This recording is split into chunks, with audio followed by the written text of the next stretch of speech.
Thank you for watching UG Diaspora TV. My name is Golden Amara, your host for our new program, Immigrant Finances. This program will be basically covering immigrant finance, entrepreneurship, wealth building, and general success stories that we can share, listen to, learn from, and grow as we build a strong Uganda diaspora community. For our pioneer show tonight, we have in the studio Dr. Michael Kisembo that you will be hearing from shortly, of multiple professional consultants on 703 Main Street, Waltham. He will be telling you more about himself, what he does, how he began, where he is today, and the reason we are with him in the studio tonight. But I'll give you a hint.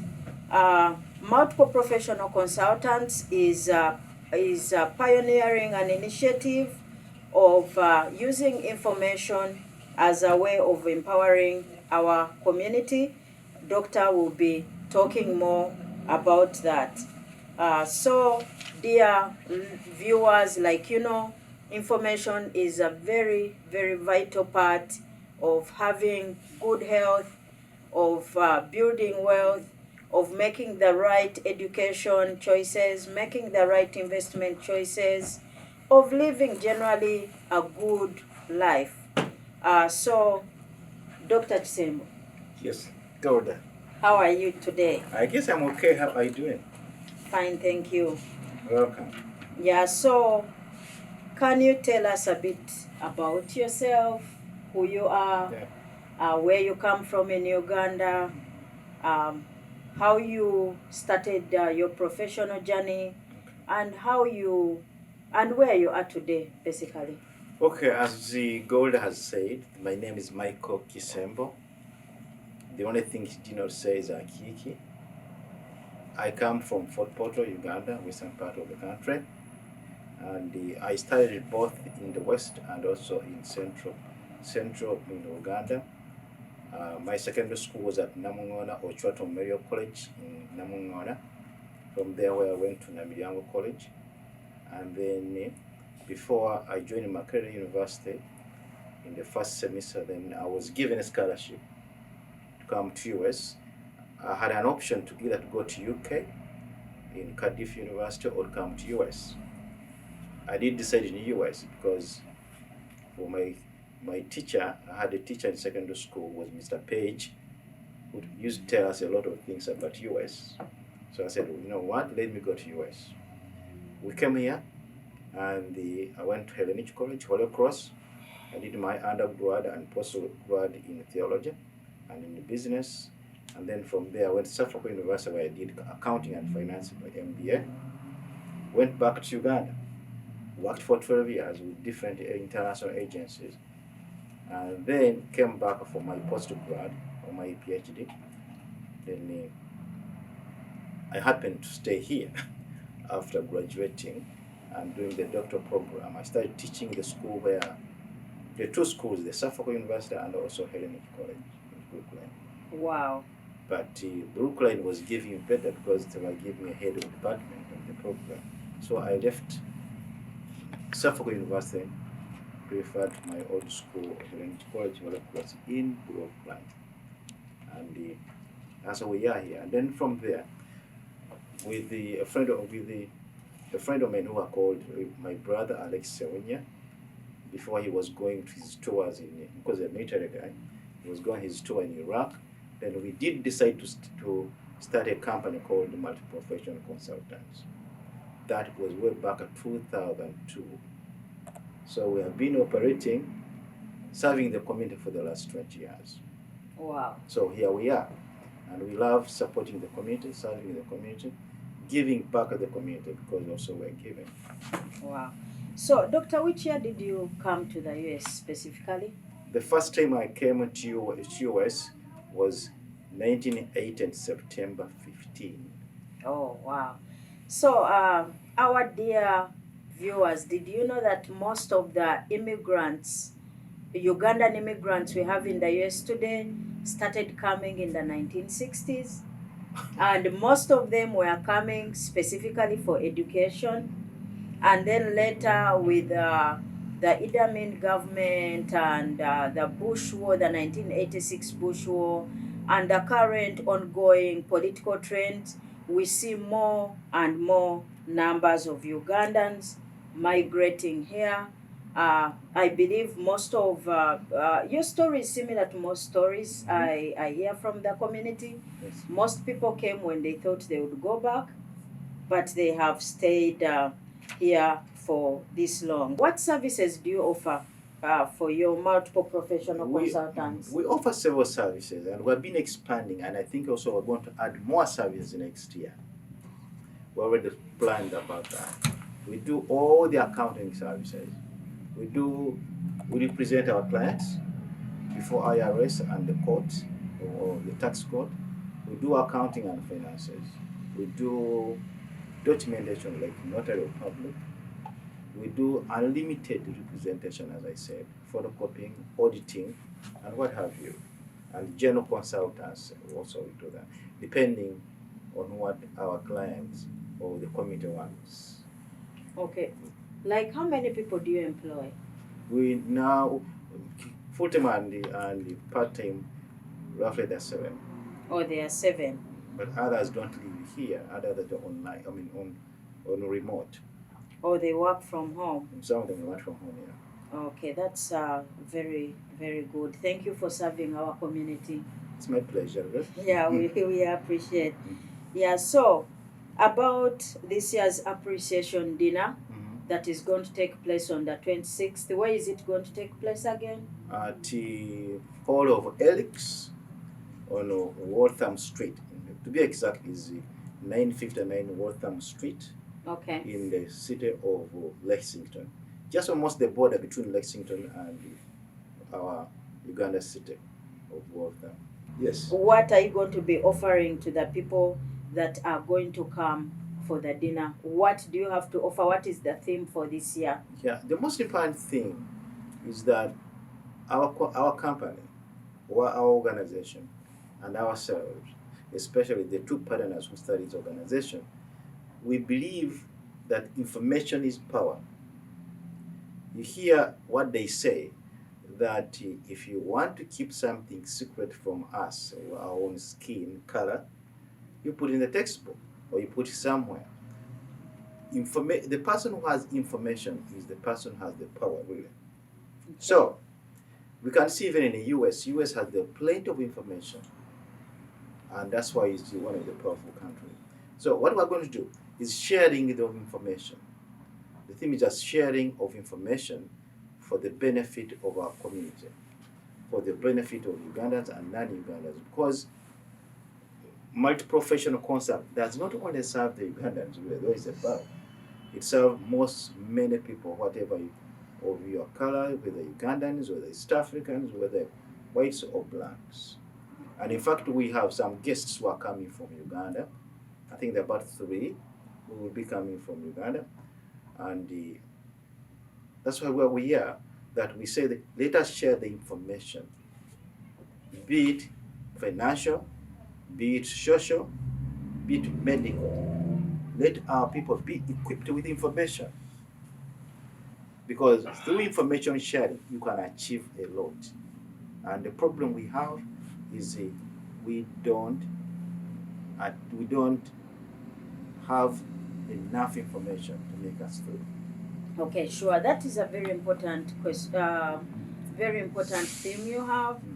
I personally, I really believe education is the background of everything.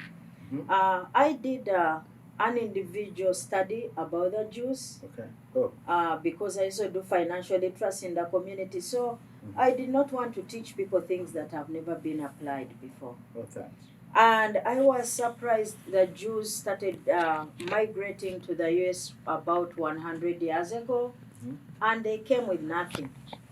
When they came here, people segregated them, and most of them were working in casual jobs like cleaning, like construction, and all those other low-paid jobs. But They sat down and thought, and they were like, what can we do to change our predicament?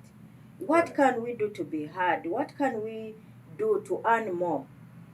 And they agreed that they had to invest time and money in education first. As we stand today in the US, did you know that the Jews are only 2% here in the US? But they account for more than 100 people on the 400 billionaires list of Forbes. They are only 2% of the population. They began so poor, migrated here on small boats. They really had nothing, but they have been able to empower their communities. You go to the lawyers, they are Jews. You go to the investment bankers, Jews. You go to the top politicians we have here in the US, a big percentage of them are Jews. They own the best property, prime property. Their schools are the best, but they started by investing in information. And I strongly believe information is key if we are to bridge the gap between us as immigrants and the communities we admire. Because it is one thing to admire somebody, you buy a car that looks like theirs, and it Okay. is another thing Mm-hmm. to use information, you build wealth, and you actually buy that car, but when you know you're buying it from a good standpoint, like you're That's- buying it after you have built enough assets that can take you for generations. Yeah. That's right. So again, about empowering community through information, what are some of the strategies? Because doctor, you teach in universities, in top universities here in the US.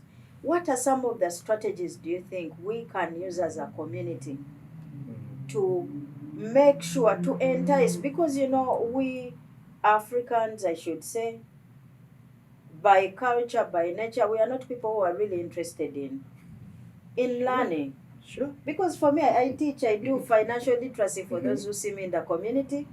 And I normally give an example. One time I organized a teaching, a lecture at one of the churches. And everybody, certain people were so happy.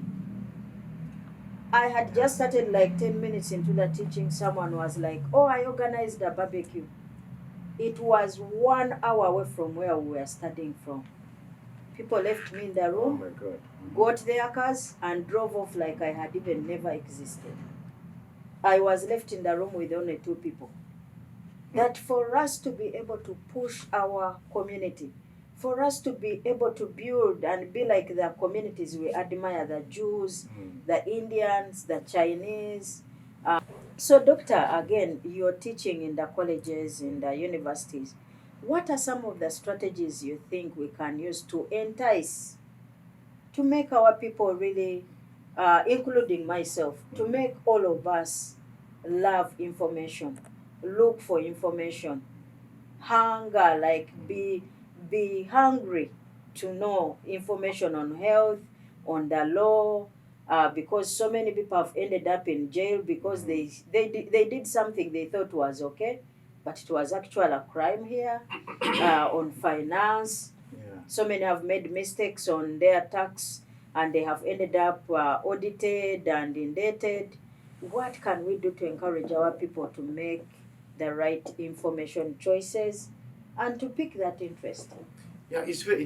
What you are saying is very, very, very interesting. I can't agree more than what you have said. You got a very good example of the Jews who were living in Matapan, and they left our brothers and sisters in Matapan because for them they chose to look for information, to go on education, to excel. Now, it's not too late for us, but again, I want to correct you that, yeah, blacks who have been here for a long, long time. It's true. Now, for us, the good thing we come with a positive attitude, because we don't hang over the slavery. Then, it's our time to come with the zeal we have at home. Yeah, I remember that when my mother was a teacher, but he would come, hold me by hand to go back to kindergarten. By then it was called sub-grade. Now, the going to from the parents, really. the parents have to believe and to say, okay, our children have to succeed. And how do we succeed? That the kids have to work. Don't say, make them participate in the doing of the work. Don't just babysit them. Show them what should be done. And I think when I say when they are still young, try to shape. They say that they do what they want. I think that's wrong. But you need to guide the kids what they want. I'll tell you, all my kids now are scientists here. 7 kids are scientists. But how I did from home, I was to introduce them to different kinds of science, boxes, science, charts, science, pictures, and stuff like that. So they grow up knowing that's what they want to do. Because here, whether you like or not, you're black. If you're black, you know you're black, you are not. You are somehow to be in American system. You're not given the first chance. You have to excel. You have to show that you are the best. Now, what are you going to do? First of all, take those courses or majors which our fellow friends they don't want to take. The most hard courses, mathematics, or they call STEM courses, plus also the management and the finance courses, which most people don't want to take here. They want to take psychology, they want philosophy, math. It's much easier. And when you are studying, make sure you study twice as much your fellow white or your fellow Indian. But be as practical as possible and be focused as possible. The parents, you need to always to be on the side of the children. You need to check their homework. You need to do this. You need to fight for them. I'll give you an example. When my child had just come, it was they went to this Newton North. It was the only shortcut kid in Newton North called Olga. They are almost stopping her, preventing her from doing chemistry. The girl came and told her, I said, you are not happy, but she told him the story. Then I went myself in the school. I met with the lady called, I remember was called Kennedy, was a Jew, by the way. And I told her, listen, what is happening with this kid? You're saying he's failing one? He doesn't pass? How can it happen? It can't happen. Because he came from the charter school in Everett and he was doing very well. How come? So I said, go and sit in the class. I sat in the class. There was only one black kid, very, very short as myself. So I asked the teacher, I participated in the class. He said, that. I followed every time they have a program. I used to go to school. But the kid finished the high school with high marks. Wow. And now is a pharmacist. So we need to get involved in the life of the students. I like this lady woman. It's called Vanessa Narukenge. We all share those information. She goes to school, everything, and now her kids are doing very, very well. So we need to involve ourselves into the life of the kid. Don't say they're okay. That's what he likes. He's an American. What do you mean it's American? It's not an American. It's a black. You need to look at the black. I'm not saying that to be racist, but understand you're a disadvantaged person. You're a vulnerable person, and therefore you need to work as hard as possible. To again, these companies, look in America here, they are private companies, most of them. Even with Fidelity, it's a private company. But now, you tell me this, that's not your father's company. It's not your grandfather's company. It belongs to you. Now, when you give example, if 2 people came here, one from Uganda and one from India, and all have the same qualification, whom would I choose? India. No, I would choose a Ugandan. It's normal. It's a bias. Something is natural, really. Doctor, maybe for you, I don't know, because... if they have come here with the same qualification and the same zeal, I'll be crazy. Whether you pretend not to be there, it's there. Therefore, we need to work harder. We're in this foreign country. even if you call them Americans, but still we need to work twice as much and be strategic thinkers and strategic planners for our children. I'll give you an additional example is that I have read the Black American ladies who have refused to do their financial planning and their taxes in any other places except here. I remember the lady came and stood there and said, if only we had an Indian key associate here. She came and said, is this your business? I said, yes. Are you sure? It's not for her? I said, yeah, this is our business, no mind. I said, yes, I want to put my money here so the money row stays within our community. And he gave a same example of the Jews, that their money was there about 70 times within the Jews rolling. Even the Indians and the Chinese, that's what they do. That's why they prosper. And that's what we can prosper, really. There is no point. I think one of my associates here is Melissa.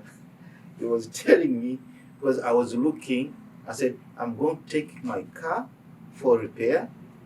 I'm looking for either migrant or Ugandan garage. Then she laughed. I had to look for Ugandan garage. But again, I'm asking you Ugandans, or African, when we bring things to you, do the best you can. Offer the best services. Don't take advantage of your that's a Ugandan, that's an African. No. Do the same, the best you can, and people will come. Okay, that is very, very important. I also think we should really put in time now that we are starting businesses. We should put in time to do. We have so many workshops, so many musicians coming to sing, so many this, that. I really believe we can also start workshops on entrepreneurship, to teach people business ethics, integrity, handling tax issues, legal issues, because like we were sharing today before the show, someone starts a car dealership without doing research to find out the legal complications of that type of business. And before they know it, all their retirement savings are gone. So, my dear Ugandans and immigrants and anybody else watching us today, if you have to start anything in life, you start with information. Yeah, I think the musicians, I'm just thinking now loudly. Musicians also try to develop a song which portrays Ugandan success in diaspora. And so that in such a way also you'll be marketing them and also marketing yourself. Try to include our businesses in when you're playing your music. And then as we wind up, what again can you share with the people who are seeing us today? What is the date and the time for the appreciation dinner? Are they going to pay, or is it free of charge? Is there any dress code? And then you tell us one last bit about information and empowerment. One thing that you want viewers to remember about you for the show today. Okay, thank you, Ms. Golda, and the viewers. The appreciation on that day of 26th of November at 4 o'clock, there will be a community forum and appreciation dinner. So what we're doing now, we are officially inviting you to join us, also so that we can celebrate our 20 years of existence serving the community. The program is long. It takes about 3 hours. And we are inviting, as I said again, we are inviting every member to come and join us. The entry is free, and the dinner, of course, is free. and we are paying back, or we are giving back, and we are appreciating for what you have done for us and for supporting us all the way until now. So please, you are all invited, and we shall be happy to see you there at 4 p.m. on 26th of November at 59 Waltham Street in Lexington. Thank you. Okay, Doctor, and the last, your call to action as we wind up, what do you think is the last, just one or two sentences that people should think about in terms of empowerment and information? Yeah, thank you again. The information is extremely very, very crucial. And please, when you get information, it's very important to share that information for the benefit and for the empowerment of our community. And especially when we start getting program like what Golda is projecting now and the rest of people are projecting, we need to participate and we need to listen and we need to know what is being given to us, because those are crucial information. That is crucial information which will make us succeed in this country we have adopted and we call now our own. Churches, synagogues, mosques, please, you need to participate and need to encourage this kind of information. Apart from the education information, this informal financial information is very, very, very crucial if you want to succeed. Thank you. Thank you so much, Dr. Kisembo. You're welcome. Again, our dear viewers, today in the studio we had Dr. Michael Kisembo, a highly educated man that I respect really. greatly. I respect him really. He's a job creator, he's a mentor, he's a leader of the Batoro Toro Association in the diaspora. So we are really privileged to have hosted and shared with you today. Again, this is our new program, Immigrant Finances, that will be looking at some of the key information that we can use to really change our life here in the diaspora, and also at some of the success stories that we can listen to and learn one or two things, and we are able to grow as a community. And remember, with great wisdom comes wealth and success. I will repeat that: with great wisdom comes wealth and success. That is from the Jewish money code. Yeah. But let me tell you, this country is based on what is it? Based on free enterprise. Yes. What rules in this country, honestly, is money. Yeah, finances. So if you don't know the finances and how to keep your money and how to multiply your money, honestly, you are not going to succeed, to be frank with you. This is not a communist country, but it's based on money and faith. And that greenback is very important. You can get it, but it can fly away very, very quickly if you don't know how to keep it. Thank you. Yeah, you're very right, Doctor. Something I want you viewers to think about today. If you have no information, for example, on how important it is to have a primary health care doctor, on how important it is for you to have medical insurance, that is the number one cause of bankruptcy in the US. If you have no information on how you can manage debt, again, that is a key reason why most families end up bankrupt. You need information on legal. I'm surprised we have so many people in our community going to court all the time, when there are alternative dispute resolution platforms that are even free, and you get to resolve your conflict without a lawyer and save money. So we need all round, not just finance. You need information on law, you need information on education, you need information on taxation, you need information on health, on general well-being, so that we are able to build a community that is strong in all aspects. Again, Doctor, thank you so much. Thank you, our viewers, for staying with us all through these few minutes of learning. I hope to see you again next time.